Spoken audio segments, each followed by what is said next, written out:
वसीम रिजवी का सवाल है तो ऑनरेबल सुप्रीम कोर्ट में उन्होंने पिटिशन भेजा है, तो हमारी तरफ से ये रहेगा कि हम भी अपनी तरफ से ऑनरेबल सुप्रीम कोर्ट को एक लेटर भेजें कि उनकी पिटिशन को डिसमिस कर दिया जाए, बिकॉज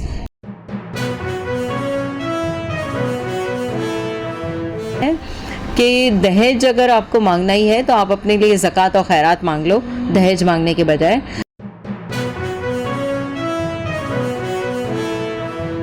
सुसाइड केस का सवाल है तो हमने ये कहा है और हम लोगों ने ये डिसाइड किया है कि जो भी मस्जिद है वहाँ पे हम जो मौलाना साहब रहते हैं उनको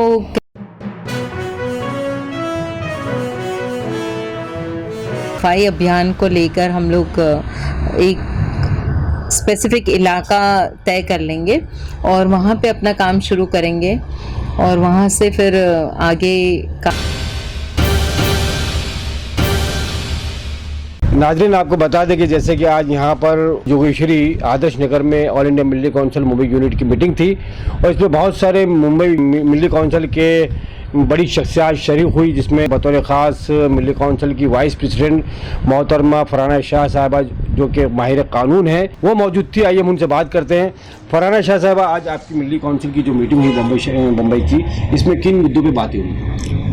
जी, सबसे पहले तो हम लोगों की मीटिंग हुई, काफ़ी अरसे बाद हुई, no doubt about it, but इसमें काफ़ी चीज़ें डिस्कशन हुई, जैसे कि सुसाइड केस लिया जाए जो आयशा का भी रिसेंटली करंट इश्यूज़ में है। सेकेंडली जो है सफाई अभियान को लेकर बात हुई। थर्ड जो है वो हमें फार्मर्स के ताल्लुक से किसान आंदोलन को सपोर्ट करने के लिए हम लोगों को शरीक होना है।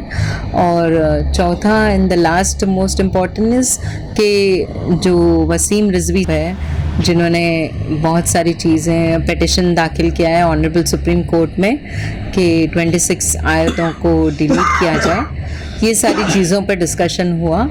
अल्हम्दुलिल्लाह सारे मेंबरान्स मौजूद थे। अब सब ने अपना अपना ओपिनियन रखे, सब ने अपनी अपनी बात रखे और हम लोगों ने कुछ चीज़ें डिसाइड करी हैं। जैसे कि हम लोगों ने कहा है कि सफाई अभियान को लेकर हम लोग एक स्पेसिफिक इलाका तय कर लेंगे और वहाँ पे अपना काम शुरू करेंगे और वहाँ से फिर आगे काफ़ी लोगों को उसकी हेल्प मिलेगी और उनको भी एंथुसियाज़म होगा कि वो भी काम करें।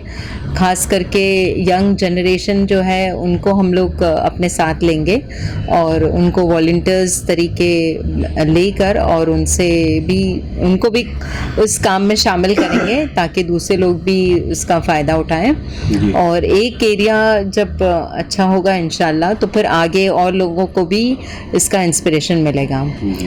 जहाँ तक सुसाइड केस का सवाल है तो हमने ये कहा है और हम लोगों ने ये डिसाइड किया है कि जो भी मस्जिद है वहाँ पे हम जो मौलाना साहब रहते हैं उनको कहें कि जुम्मा का खुतबा होता है, उस वक्त थोड़ी देर पहले कुछ इसके बारे में करंट इश्यूज़ के बारे में कुछ डिस्कशन किया जाए और दीन और दुनिया दोनों के ताल्लुक से समझाया जाए कि क्या सही है क्या गलत है।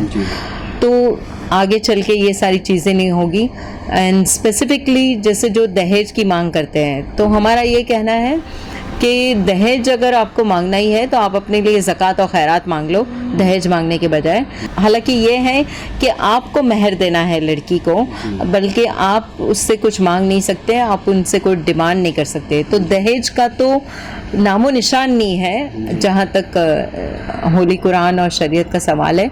तो मुसलमानों में ये एक बहुत गलत दौर गुजर रहा है कि वो हर चीज़ में दहेज में की मांग करते हैं, पैसों की मांग करते हैं। This is totally wrong. Farhana Shah ji, जो ये माशरे में जो बुराई है जहेज़ को लेकर, जिसके कि बहुत बुरे नतायज सामने आ रहे हैं, जैसे कि आयशा का केस हुआ और उसको खुदकशी करनी पड़ी, कहीं ना कहीं ये जहेज़ का ही मामला लगता है और ये बात आ भी रही है। ये तो इस बुराई से हम कैसे दूर हो सकते हैं? देखिए, सबसे पहले तो अहम बात ये है कि दहेज को लेकर, बिकॉज़ दहेज को लेकर आप किसी को इतना तंग करो कि वो लड़की सुसाइड करने पर आमादा हो जाए, ये बहुत ही बुरी बात है। अगर आप समझ लो कि ये आप उससे मांग रहे हो और उनके घर वाले अफोर्ड नहीं कर सके और वो लड़की सुसाइड कर ली, अगर इस जगह आपकी खुद की बहन हो, आपकी खुद की कोई कज़न हो और उसके साथ ये हादसा पेश आए, तो आप कैसे उसको रिएक्ट करेंगे? आपको बर्दाश्त होगा? नहीं बर्दाश्त होगा। तो आप क्यों वो चीज़ हर करना चाहते हैं जो गलत है, जो कानूनन गलत है?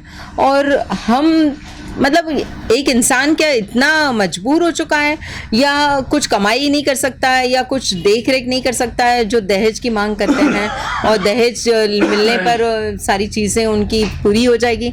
This is totally wrong. तरह से लालची लोग हैं ये। जी बिल्कुल बिल्कुल, लालची है डेफिनेटली। लालची इंसान को कहाँ से कहाँ ले जाती है और इस हद तक आप परेशान करो कि वो लड़की सुसाइड कर ले। हालांकि सुसाइड भी हराम है, बिकॉज सुसाइड एक मतलब है ना, एक एक्ट ऑफ कावर्डनेस है जो, लेकिन क्या करें, अब बच्ची है वो, उसको ये भी बर्दाश्त नहीं होता होगा कि मैं अपने माँ बाप से कहाँ तक मांगूँ, कब तक मांगूँ, या मेरे माँ बाप को बताऊँ या नहीं बताऊँ ये सारी चीज़ें। तो जाहिर है उसको कोई रास्ता नहीं दिखाई दे रहा है। मोहतरमा, ये रविश भी तो गलत है ना कि अगर कहीं आपका शौहर जुल्म कर रहा है, ससुर जुल्म कर रहा है, तो इसका रास्ता ये तो नहीं कि वो अपनी जान दे दे, क्योंकि जान तो अल्लाह ताला की अमानत है और आपको इस बात का हक नहीं है कि आप अपनी जान ले लें। दूसरी चीज़, आपको इतना कमज़ोर नहीं बनना चाहिए, हौसला रखना चाहिए कि नहीं रखना चाहिए? देखिए, हर किसी में वो सब्र का पैमाना नहीं होता है कि हर कोई हर चीज़ बर्दाश्त कर ले और कुछ ना करे। अब उसको शायद ही कोई रास्ता नहीं सूझ रहा होगा, इसीलिए उसने, और ऐसा नहीं है कि उसने मतलब वो बहुत अच्छे से अपना वीडियो बनाकर और उसने अपलोड किया वीडियो और उसके बाद वो जाकर सुसाइड करी। मतलब उसने अपना जहन उस पर बना लिया होगा कि मुझे ये करना है। Definitely it is totally wrong, but जाहिर है कि इसके पीछे जो भी है, जिन्होंने उसको उकसाया है ये सब करने के लिए, उनको तो सज़ा मिलनी चाहिए। जी बिल्कुल मिलनी चाहिए। जहाँ तक फार्मर्स आंदोलन का सवाल है, तो हमने कहा है कि आप ऑल इंडिया मिली काउंसिल की निस्बत से हम उनको एक लेटर भेजें और हम लोग उनके सपोर्ट में है। ये उनको मॉरल सपोर्ट हमारी तरफ से उनको रहेगा हमेशा। सरकार से भी कोई मुतालबा किया आप लोगों ने? जी जी बिल्कुल, को लेकर या वसीम रिजवी के मामले को लेकर या इस तरह के मामले को लेकर? जी जहाँ तक वसीम रिजवी का सवाल है, तो ऑनरेबल सुप्रीम कोर्ट में उन्होंने पेटिशन भेजा है। तो हमारी तरफ से ये रहेगा कि हम भी अपनी तरफ से ऑनरेबल सुप्रीम कोर्ट को एक लेटर भेजें कि उनकी पेटिशन को डिसमिस कर दिया जाए, बिकॉज़ 1400 साल हो चुके हैं और कुरान का एक लफ्ज़ तक अभी तक नहीं बदला है और अल्लाह ताला हिफाजत करने वाला है अपने कुरान की, no doubt about it. But ऐसे लोगों को हम बढ़ावा नहीं दे सकते हैं। कल को कोई और भी इसी तरीके से उठेगा और कुछ ना कुछ कायदे कानून सिखाएगा, तो जाहिर है कि ये petition at once before admission ही वो डिसमिस हो जाए इंशाल्लाह। सफाई अभियान को लेकर ऐसा कोई बम्बई शहर का कोई इलाका आप लोगों ने पॉकेट चुना है कि जहाँ से आप लोग शुरुआत करेंगे? देखिए, ये अभी हम लोगों को तय करना पड़ेगा, बिकॉज़ एक स्पेसिफिक एरिया कहीं जहाँ पे ज़्यादा गंदगी है या साफ़ सफाई नहीं होती है, तो उस एरिया को हमको सिलेक्ट करके और फिर इंशाल्लाह आप लोग तय करेंगे इसके बाद? जी बिल्कुल, हम लोग डिसाइड करेंगे कि कौन सा एरिया लेना है। बहुत बहुत शुक्रिया, आमना सामना मीडिया से बात करने के लिए बहुत बहुत शुक्रिया। जज़ाकल्लाह खैर, शुक्रिया।